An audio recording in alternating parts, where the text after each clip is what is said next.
श्री स्वामी समर्थ. स्वामी महाराज तुमच्या सर्व चांगल्या इच्छा पूर्ण करो ही स्वामींच्या चरणी प्रार्थना करते आणि आजच्या या नवीन व्हिडिओला सुरुवात करते.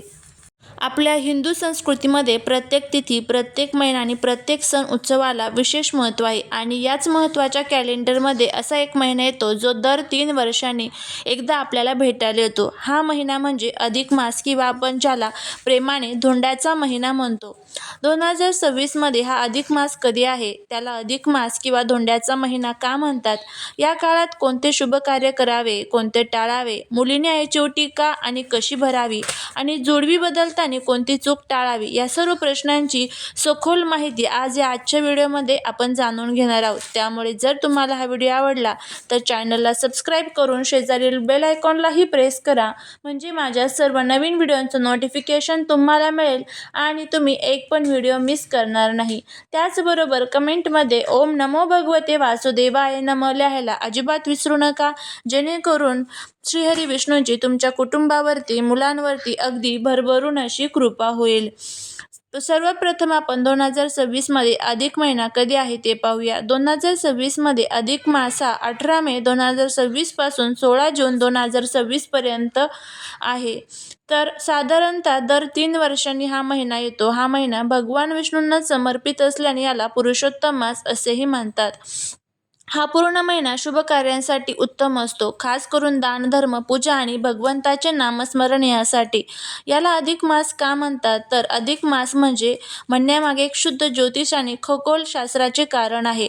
आपले हिंदू कॅलेंडर चंद्र आणि सूर्य अशा 2 पद्धतीने चालते. चंद्रवर्ष हे 353 दिवसांचे असते, तर सौर वर्ष हे 365 दिवसांचे.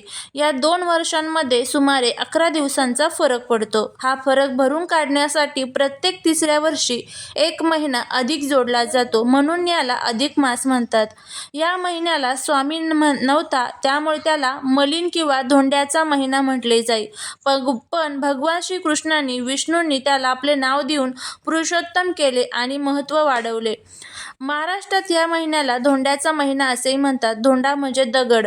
पूर्वी या महिन्यात कोणतेही शुभ कार्य केले जात नसे, त्यामुळे हा महिना धोंड्यासारखा किंवा निरुपयोगी मानला जाई. पण या महिन्यात जावयाला धोंडा दान देण्याची किंवा धोंडे खाऊ घालण्याची प्रथा आहे. या महिन्यात जावयाला 33 अनारसे किंवा 33 धोंडे दान दिले जातात. गोड मालपुवा दान दिला जातो. हे दान देण्याने जावयाला आरोग्य आणि ऐश्वर्य प्राप्त होते अशी मान्यता आहे. या महिन्यात दान करणे अत्यंत पुण्यकारक मानले जाते. वस्त्रदान, अन्नदान, चपलादान किंवा 33 वस्तूंचे दान करावे.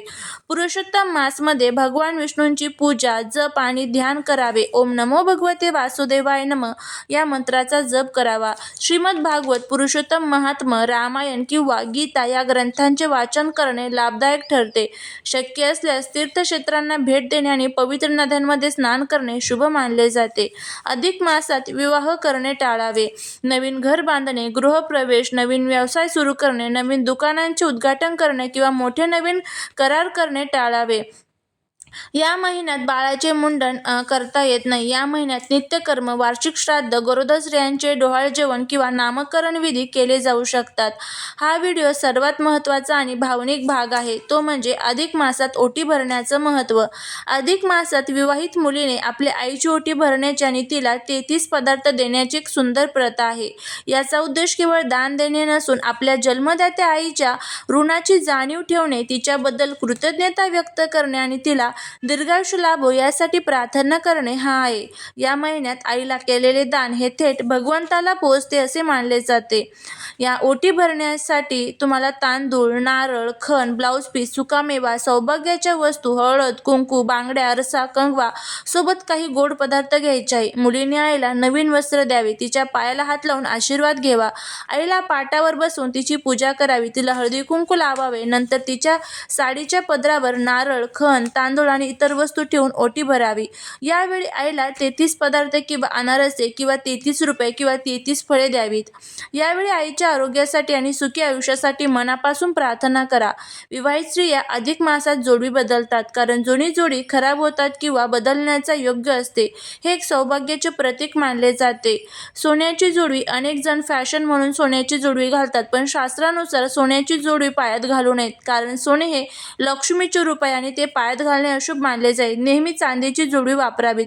जुनी जोडवी कचऱ्यात फेकू नका. ती व्यवस्थित धुवून एखाद्या नदीत किंवा पवित्र ठिकाणी विसर्जित करा.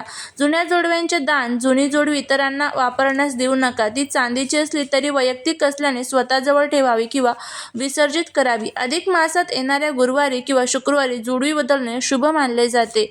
हा आहे पुरुषोत्तम मास किंवा धोंड्याचा महिना. हा महिना कोणत्याही धोंड्यासारखा नसून आपल्या संस्कृतीशी, धर्माशी आणि नात्यांशी अधिक जोडणारा आहे. अधिक मासात केलेले दान, पुण्य आणि नामस्मरण हे आपल्याला 1000 पटीने अधिक फळ देते.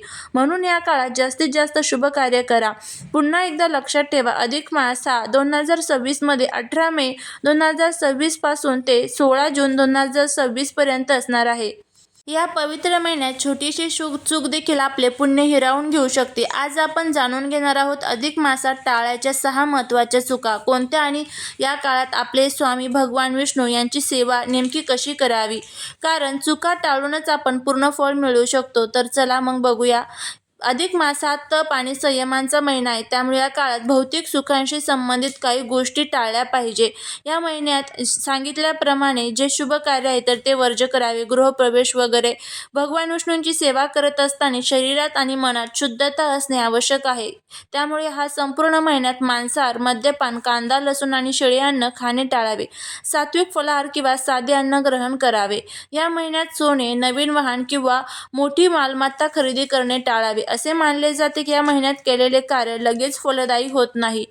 त्यामुळे केलेले व्रत वैकल्य करून चालत नाही, तर वाणीची शुद्धताही आवश्यक आहे. या काळात कोणाशीही वाद घालू नका, अपशब्द बोलू नका किंवा खोटे बोलू नका. शांती, संयम आणि मधुर भाषा वापरा.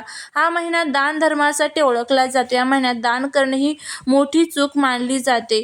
आपल्या क्षमतेनुसार अन्न, वस्त्र किंवा कमीत कमी 33 वस्तूंचे दान नक्की करा. दान करताना मनात कोणताही स्वार्थ नसावा.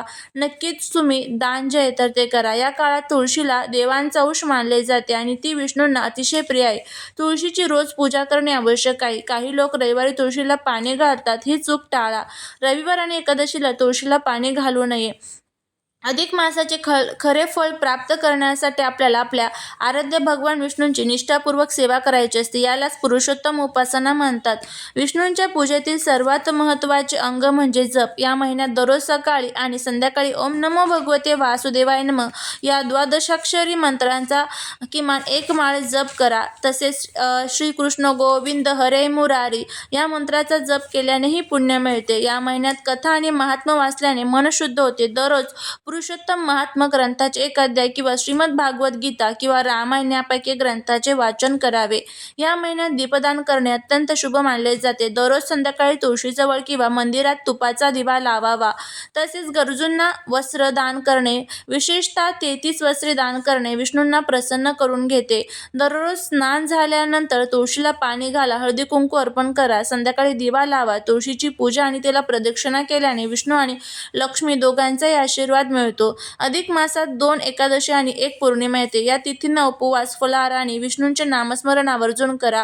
शक्य असेल तर दररोज भगवान विष्णूंच्या मूर्तीला पंचामृताने अभिषेक करा. पिवळे वस्त्र अर्पण करा, पिवळी फुले अर्पण करा.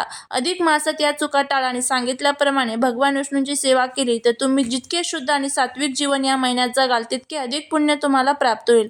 हा महिना आपल्याला 33 दिवसांची अतिरिक्त संधी देतो, जी वाया घालवू नका. हा व्हिडिओ तुम्हाला आवडला असेल तर लाईक करा आणि माहिती जर आवडली असेल तर इतरांसोबत शेअर करा.